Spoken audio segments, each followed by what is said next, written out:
কথায় আছে পাপ বাপকেও ছাড়ে না। আফজাল চৌধুরীর পিতা, তার নাম এখানে আমি বলছি না, কিংবা হীরার পিতা ছিল আফজাল চৌধুরী। তার দাদার করা নানান পাপ কর্মের ফল, সেই শাস্তি ভোগ করতে হয়েছে হীরাকে। নিজামুল্লাহ কে? নিজামুল্লাহর সাথে হীরার আসলে কি সম্পর্ক? কেন সেলিম মিয়াজির সাথে আফজাল চৌধুরীর সেই নিষিদ্ধ জায়গার ব্যবসা? কেন সেই জায়গায় সেলিম মিয়াজিকে হত্যা করা হয়? কে খুন করেছে হীরার মাকে? আদৌ কি হীরার মা খুন হয়েছে, নাকি অবাধ বিচরণের মাধ্যমে গল্প শেষ হতে হতে যাচ্ছে? সুপ্তির সাথে কেনই বা দেখা হলো হীরা?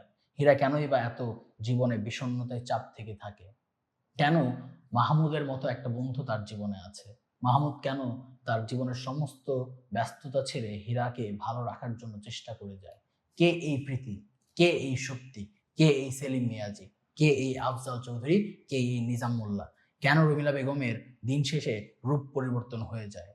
কেন ডাক্তার হাফিজুর রহমান আশ্চর্য হয়ে যায় when the doctor Selina said there must have something wrong, I saw the ওম। এই কোশ্চেনের উত্তর খুঁজতে হলে পড়তে হবে নিশা নামক উপন্যাসটি।